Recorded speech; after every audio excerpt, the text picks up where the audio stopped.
Hello guys, welcome back to my channel. আশা করছি তোমরা সবাই ভালো আছো অ্যান্ড আমি অনেক ভালো আছি। তো আজকে ছিল আমার একটা বান্ধবীর বিয়ে। তো চলো সকাল সকাল বেরোবো, তার জন্য গুছিয়েও নিয়েছি। আর আমার আজকে চুল বাঁধতে অনেক লেট হয়ে গেছে, বাধাই যাচ্ছিল না, জাস্ট একটা সিম্পল খোপা করেছি। তো চলো, সবাই ওয়েট করছে স্টেশনে, তো চলো যাওয়া যাক।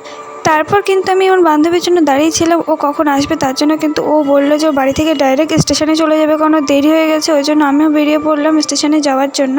তো দেখো আমি গিয়ে দাঁড়িয়েছিলাম, তারপরে ও চলে আসলো। তারপরে মনে পড়েছিল গিফট আনিনি গাইস, তারপর আবার কিন্তু বাড়ি এসেছিলাম। যাই হোক, আবার এসে খানিকক্ষণ দাঁড়িয়েছিলাম। তারপর ট্রেনটা কিন্তু অনেক লেট ঢুকেছিলো। যাবো এবার বসিরহাট স্টেশনে, নামবো ভ্যাবলা থেকে। তো ওখানে রিয়া দাঁড়িয়েছিল, গাড়ি নিয়ে আমরা সবাই গিয়ে পৌঁছলাম। তারপরে আবার একটা বান্ধবীর জন্য লেট হচ্ছিলো, ওর জন্য দাঁড়িয়েছিলাম, ও বেরোয়নি তখন। তো তারপরে সবাই মিলে শুরু করলাম যাওয়া। তো দেখো চারপাশটা কত সুন্দর। তারপরে এমন একটা রাস্তায় গিয়ে পড়লাম, কি বলবো, এত সরু রাস্তা, সেখান দিয়ে গাড়ি যাচ্ছে না। কতবার যে নেমেছি আর হেঁটেছি তার ঠিক নেই। তারপর লাস্ট পর্যন্ত বাড়ি পাঠিয়ে দিয়েছিলাম কাকুটাকে, আর আমরা হেঁটে গিয়েছিলাম।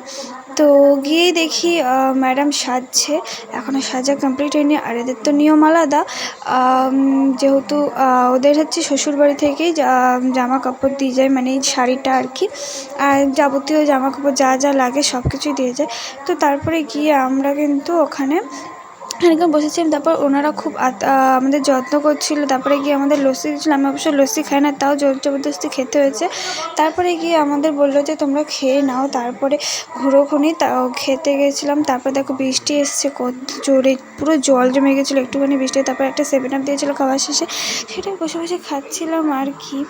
তারপরে দেখো সবাই মিলে একটু আড্ডা আর কি মারছিলাম। আবার ওর পাশে চলে গিয়েছিলাম, গিয়ে বরের অপেক্ষা, বর তো অনেক লেটে এসেছিলো। তো আমরা চলে এসেছিলাম, আর বর দেখা হয়নি, পরে ফটোতে দেখে নিয়েছিলাম। তো তারপর বাড়ি এসে তো খুব কষ্ট হয়ে গিয়েছিলো, ঘুমিয়ে পড়েছিলাম। তারপরে আমি সেই পরের দিন সকালবেলা উঠেছি। তো তারপরে দেখো পরের দিন ছিল ঋতুর বার্থডে। তো সেখানে তো যাবো, ইনভাইট আছে দুপুরবেলা।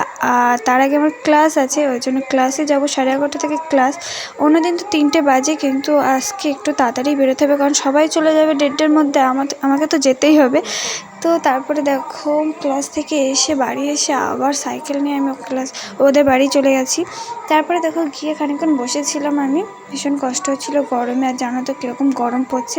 তারপরে গিফটটা সাজাচ্ছিলাম আমরা, তারপরে ওকে বারবার ডাকছিলাম যে এদিকে আয়, দরকার আছে। ওই চুড়িদারটা কিন্তু আমি নেব বলে নিয়েছিলাম, মানে ও গেছিলো আমাদের সাথে শপিং করতে গিফট। তো তারপরে ওকে দেওয়া হলো। তারপরে দেখো আশীর্বাদ শুরু হলো, আর তারপরে এক এক করে কাকু কাকিমা সবাই আশীর্বাদ করছিল, আর ও কিন্তু গিফটের জন্য লাফালাফি করছিল দাদার কাছ থেকে। তো চলো তোমরা পুরো ভিডিওটা দেখতে থাকো। আর এখানে কিন্তু শুধু আমাদেরকে ইনভাইট করা হয়েছিল, মানে আমাদের বান্ধবী কজন, 5জন, আর ওর বাড়ির লোক ছিল, আর ওর একটা স্টুডেন্ট, মানে ও একটা স্টুডেন্ট পড়ায়, মানে খুব একটা বড় না, ওরকম একটা মেয়ে, তাকে বলা হয়েছিল। তো সেও এসেছিলো, আর আমরা কজনই ছিলাম। আমরা কিন্তু গিয়ে খুব মজা করেছি। খাওয়া দাওয়ার পরে আমরা ছাদে গিয়ে ভিডিও করেছি অনেক, সেগুলো দেখতে হলে কিন্তু ইনস্টাগ্রাম ফলো করতে হবে। তো ঝটপট গিয়ে ইনস্টাগ্রামটা ফলো করে দাও, অনেক ভিডিও দেখতে পাবে, ফটোও দেখতে পাবে। তো তারপরে দেখো আমরা কিন্তু খেতে বসে গেছি। আর আমাদের লাঞ্চে ছিল কিন্তু বিরিয়ানি আর কটা ভাজা, আর চাটনি, পাঁপড়, পায়েস, ফুটি এগুলো ছিল। আমরা ফটো তুলছিলাম আর প্রচুর মজা করেছি, প্রচুর ভিডিও করেছি। তোমরা কিন্তু আবারও বলছি ইনস্টাগ্রামে যাও, প্রচুর ভিডিও পেয়ে যাবে, ফটোস পেয়ে যাবে। তো চলো, তারপরে বাড়ি চলে এসেছি, অনেক কষ্ট হচ্ছিলো। তো আজকের মতো টাটা। আর আগের দিনের বিয়ের ফটো আর বার্থডের কিছু ফটো তোমাদের সাথে শেয়ার করে দিলাম। তো চলো আজকের মতো টাটা। ভিডিওটি ভালো লাগলে লাইক কমেন্ট করে দিও, আর চ্যানেলটি সাবস্ক্রাইব করতে ভুলো না। আর যাও ইনস্টাগ্রামে যাও, অনেক ভিডিও ফটো পেয়ে যাবে। তো চলো, দেখা হচ্ছে নেক্সট ভিডিওতে।